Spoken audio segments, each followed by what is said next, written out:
Plus de 10 ans après la fin de Lost, il reste toujours difficile de déterminer ce qu'est réellement l'île. Si Jacob en fait la gardienne de la vie sur Terre, un bouchon qui retiendrait le mal ultime de la planète et qui détruirait le monde s'il s'échappe, l'île demeure un mystère à part entière de par sa nature. Rien ne prouve l'affirmation comme quoi chaque être humain contiendrait la lumière de la source en lui, ou alors l'idée que si l'île s'effondre, le monde s'effondrerait alors à son tour. Peut-être s'agit-il de croyances, de traditions que se passent tous les gardiens, ou peut-être est-ce bien la vérité. Les fans de la série sont ainsi depuis des années divisés en deux clans. Les sceptiques qui ne croient pas en Jacob, ou du moins doutent de ses informations, et les convaincus qui ne voient pas pourquoi il rejetterait ses paroles et qui ont confiance en lui. Les premiers diront que, pour ce qui est de la nature de l'île, nous n'avons pas assez d'éléments pour arriver à de réelles explications. Les autres, de leur côté, affirmeront qu'ils ont au contraire tous les éléments pour comprendre l'île. Cette dualité, avec le rationnel d'un côté et l'irrationnel de l'autre, le conflit entre le tangible et l'inexplicable, entre la science et la foi, semble être au cœur de la série depuis ses prémices. Et beaucoup parmi vous certifieront qu'au final, c'est la foi qui, de toute manière, a remporté ce combat philosophique, Jack embrassant l'incalculable et le non mesurable et retrouvant tous ses proches dans l'au-delà. Aujourd'hui, j'aimerais vous proposer une nouvelle analyse de Lost, une analyse qui ne va pas du tout dans ce sens et dans laquelle nous allons explorer le passé de l'île afin de la comprendre et peut-être réconcilier les sceptiques et les convaincus parmi les fans de Lost, à l'image de Jack et Locke, qui finalement se réconcilient.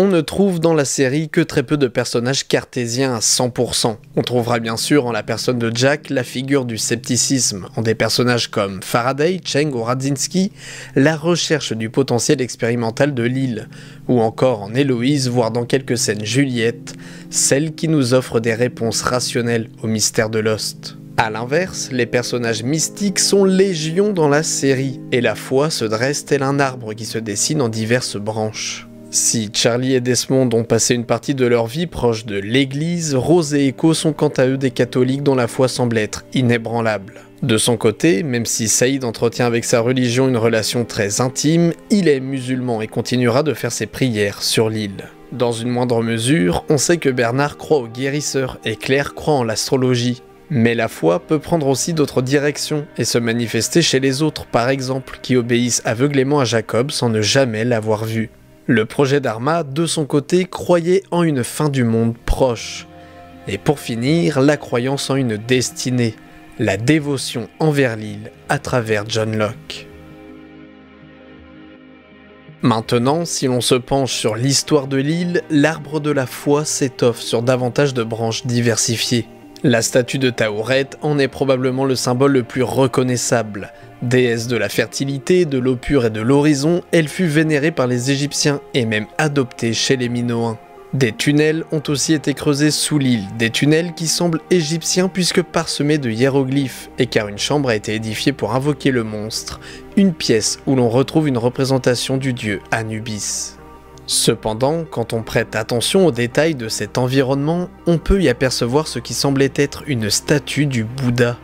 Loin d'être là par hasard, cette chambre se situe sous le temple qui renferme lui aussi des représentations de celui qui a atteint le nirvana dans la tradition bouddhiste. Le bâtiment aurait donc sûrement été construit par des bouddhistes, ce qui expliquerait la présence de statues en position Abhaya Mudra et la forte ressemblance entre l'architecture du temple et l'architecture de nombreuses pyramides khmères. L'Empire khmer était l'une des puissances dominantes de la péninsule indo-chinoise qui a prospéré du 9e au 13e siècle. Un empire majoritairement bouddhiste et qui prendra fin avec la prise d'Angkor au XIVe siècle. On notera aussi que la roue gelée peut nous rappeler la célèbre Dharma Chakra, l'un des symboles bouddhistes les plus anciens.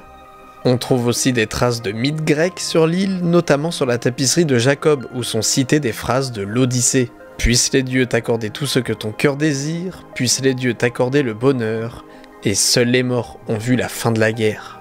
Des inscriptions sont aussi gravées sur le bouchon du cœur de l'île, des hiéroglyphes égyptiens mais aussi des inscriptions mésopotamiennes. Un bouchon qui pourtant ressemble à l'omphalos de la mythologie grecque.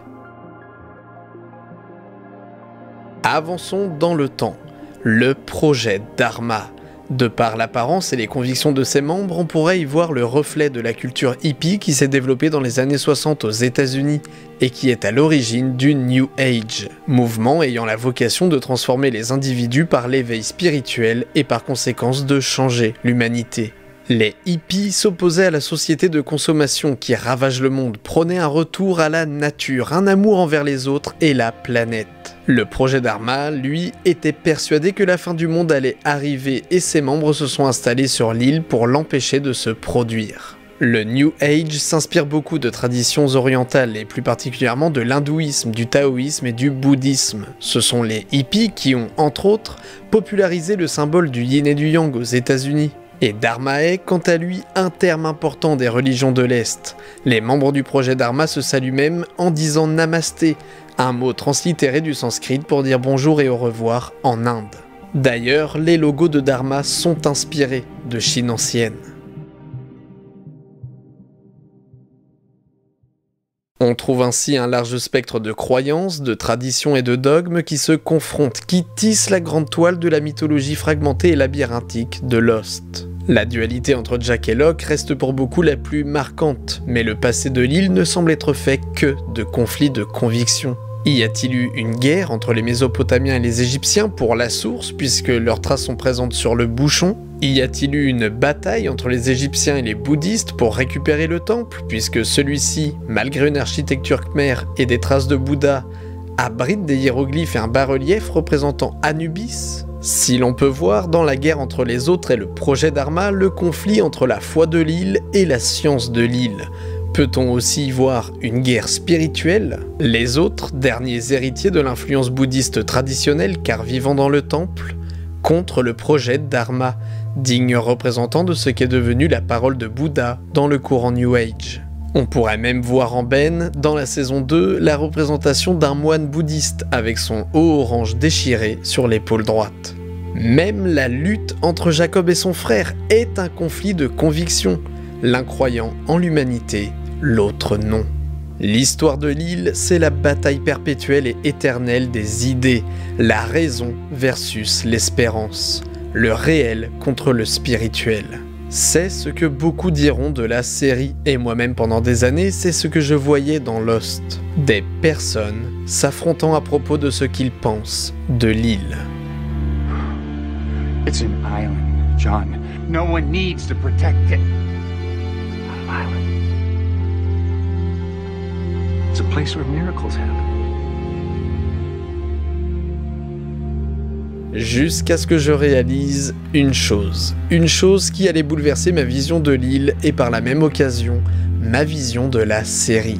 Laissez-moi apporter une nuance dans ce conflit de la science et de la foi qui, par un effet domino, va renverser tout ce que vous croyez connaître de Lost et nous apporter enfin une réponse à la fameuse question. Guys, where are we? Toutes les religions du monde ont un point commun. Des endroits sur Terre qui seraient des points de connexion entre le ciel et la Terre. On appelle cet endroit Axis Mundi, l'axe du monde. Le mont Olympe chez les Grecs, la Kaaba pour les musulmans, les pyramides mayas, ce sont par exemple des Axis Mundi. Et d'après Mircea Eliade, historien des religions, chaque microcosme, chaque région habitée possède un centre, c'est-à-dire un lieu sacré, au-dessus de tout. Présentes dans Lost, les églises sont des Axis Mundi pour les catholiques. Uluru, visible en saison 2, est l'Axis Mundi des aborigènes d'Australie. Et les pagodes peuvent l'être chez les bouddhistes, la plus large du monde se trouvant d'ailleurs au Honolulu Memorial Park, là où a été tournée une scène de la saison 3. Ce sont généralement sinon des arbres qui font office d'Axis Mundi, que ce soit Yggdrasil dans la mythologie nordique, le banyan chez les hindouistes, l'arbre de la Bodhi chez les bouddhistes, les arbres-mondes des traditions mésoaméricaines, ou encore l'arbre de la connaissance dans l'Ancien Testament. La vie végétale, associée à la connaissance, se retrouve dans beaucoup de traditions, et l'une des plus populaires dans les régions de l'Est veut que la plante associée à l'apprentissage soit le bambou.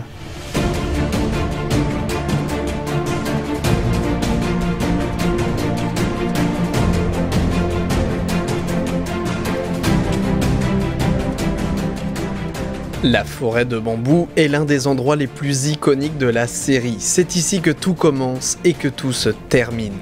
Mais c'est aussi ici que se trouve le cœur de l'île, qui agirait ici comme un Axis Mundi. Tout à l'heure, je disais que le bouchon possédait des similitudes avec l'omphalos.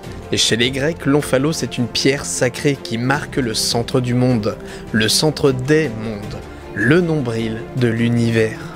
L'Axis Mundi est le lien entre le monde spirituel, métaphysique, et le monde réel, terrestre. Le bambou, quant à lui, est à la fois utilisé dans beaucoup de pratiques spirituelles de l'Est, mais y est à la fois associé à la connaissance, à l'expérience. L'Axis Mundi, ainsi que le bambou, représentent donc en même temps la raison et la croyance, le rationnel et l'irrationnel, le tangible et l'inexplicable, la science et la foi. Le bouchon, quant à lui, au centre des bambous, au centre de l'Axis Mundi, représente le centre du monde. Là où tout commence, là où tout se termine. Et donc, et si Lost ne nous avait en réalité jamais raconté le conflit entre la science et la foi? Peut-être que, comme pour l'Axis Mundi ou le bambou, il n'y a jamais eu de conflit du tout. Et si Lost nous racontait, au contraire, comment l'un influence l'autre, comment ces deux opposés se nourrissent entre eux et nous amènent vers la lumière. Car au centre de toutes idéologies et philosophies, il y a l'île.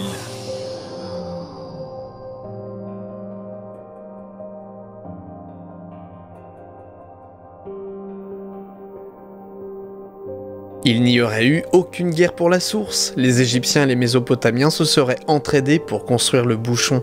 Le temple n'aurait pas appartenu forcément à une seule population, mais serait par exemple le fruit d'une collaboration pacifique entre les Égyptiens et les Khmers. Le projet d'Arma était peut-être bien composé en grande partie de personnes appartenant au mouvement New Age, mais ces personnes étaient aussi des scientifiques qui faisaient des expériences sur l'île. Le monde n'est pas binaire, il est rempli de subtilités, de nuances qui s'attirent, s'influencent et s'inspirent. À l'instar de l'islam qui a encouragé le développement de la recherche des savoirs entre le 9e et le 15e siècle, remarquons que Saïd peut être vu dans un premier temps comme le plus rationnel et raisonnable des survivants, mais aussi, paradoxalement, le plus spirituel et le plus sage. Rien n'est tout blanc ou tout noir. Même Locke, dans sa quête de spiritualité, est finalement celui qui cherche le plus à avoir des explications. Jack, à l'inverse, dans sa quête de la science, finira par se sacrifier pour sauver l'île. Annie told me that it was my fault You're not supposed to go home. for leaving. Jack, the people I left behind need our help. I can't do this alone. Annie said that I had to come back. Because it's our destiny. How many times are you going to say that to me, John?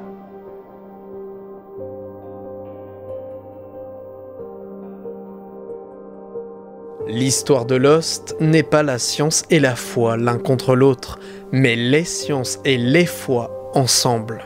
Chaque peuple arrivé sur l'île aurait vu en elle l'Axis Mundi de ses convictions, en y voyant les miracles qu'elle effectuait, et chacun a voulu édifier un monument en son honneur, que ce soit la statue, le temple, ou même l'église de Monsieur Echo. Chacun a voulu refaçonner l'île à l'image de sa croyance, car l'île était pour eux le signe que leur croyance était vraie.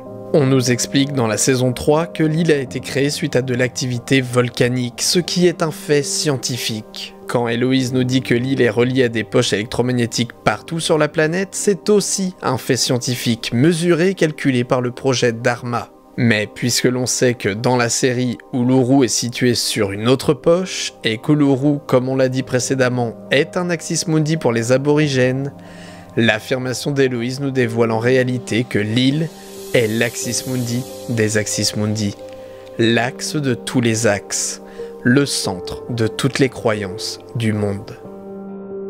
La science peut amener à de nouveaux courants spirituels et la foi peut mener à de nouvelles recherches scientifiques. La science n'empêche pas la foi et vice-versa. Elles sont les faces d'une même pièce, la recherche de la vérité. Cette idée prend d'ailleurs forme dans les portes d'entrée et de sortie de l'île. Pour trouver l'île, il faut se rendre à la station de la Lanterne qui se trouve sous une église. Et pour la quitter, il faut se rendre à la roue du Dharma Chakra qui se trouve sous la station de l'Orchidée. Les deux mécanismes sont, là encore, la science dissimulée dans la foi et la foi qui puise dans la science. La science et la foi sont ici les côtés d'une même pièce qui est celle de la vérité absolue et fondamentale. Et cette vérité, c'est celle de la lumière. Nombreux sont ceux qui ont vu en la fin de Lost une victoire de la foi sur la science. Plus que ça encore, beaucoup d'occidentaux y ont vu un récit chrétien. Et en effet, si vous connaissez la Bible, Jack se fait blesser au même endroit que Jésus, meurt comme lui pour sauver la terre, retrouve ensuite son père dans une église, Christian Shepherd, qui signifie le berger chrétien, et son père l'amène au paradis. Mais c'est notre regard occidental qui interprète cette histoire comme ça. Un Tibétain ne verra pas du tout les choses sous cet angle. En effet, l'univers des Flash Sideways est, selon les showrunners, inspiré du Bardo Thodol, le livre tibétain des morts, livre bouddhiste du 8e siècle. L'ouvrage, qui nous relate les transformations de la conscience au moment de la mort, nous dit que la conscience sera confrontée à la claire lumière primordiale, une luminosité brillante liée à la nature fondamentale de son esprit et qui en est la projection. Un défunt qui aura été avancé sur un plan spirituel durant sa vie pourra la reconnaître et demeurer en confrontation avec elle, ce qui pourra lui permettre d'échapper au cycle des renaissances. Mais si le défunt n'entre pas directement dans cette lumière, il acquiert un corps mental doté des 5 sens. Il peut voir sa famille circuler dans le monde en traversant les obstacles. Il a ensuite la vision de ses bonnes et mauvaises actions, comptées respectivement à l'aide de pierres blanches et de pierres noires. Les Flash Sideways sont ainsi un monde métaphysique dans lequel chaque spectateur, et même chaque personnage, peut y voir ce qu'il a envie d'y voir selon son bagage culturel ou ses croyances. Comme pour l'île. Si elle est bien l'Axis Mundi de toutes les religions du monde, ce n'est donc pas pour rien que l'on peut retrouver ce vitrail dans le dernier épisode, représentant à la fois l'islam, le judaïsme, l'hindouisme, le christianisme, le bouddhisme et le taoïsme. Les religions les plus pratiquées sur la planète. On retrouve même, dans cette église, des représentations de Krishna et de Bouddha. L'île, en tant qu'Axis Mundi, et donc de lien entre la Terre et le ciel, permet à tous les survivants d'accéder au royaume métaphysique des Flash Sideways, lieu qui leur permet d'enfin se libérer de l'île et donc de leurs croyances. Où vont-ils à la fin? Nous ne le savons pas. Au paradis, à leur prochaine réincarnation, au néant, seul vous pouvez en décider. Cette lumière étincelante faisant écho à la lumière de l'île qui leur a permis d'être là, apparaît pour nous dévoiler que toutes les croyances viennent de l'île, que toutes les croyances ont un cœur commun. Mais est-ce pour autant que la foi a gagné? Non, et loin de là. La foi est l'engagement à croire sans avoir besoin de preuves. Si vous avez la preuve de ce que vous croyez, ce n'est donc plus une croyance, mais une connaissance. Et les Flash Sideways viennent apporter une preuve d'un au-delà. Puisque les survivants en font l'expérience, ce n'est donc plus du tout de la foi. On peut même déclarer que tous les personnages qui avaient la foi avaient tort, en un sens. Ce que vivent Saïd, Charlie ou Desmond va à l'encontre de leurs convictions religieuses. Dans le même temps, les personnages qui ne croyaient qu'au mesurable et au calculable avaient tort, eux aussi. Quark is this island, Because a little bit of this very same light is inside of every man. and it's the only thing keeping the darkness And if the light goes out here, where it belongs. it goes out everywhere.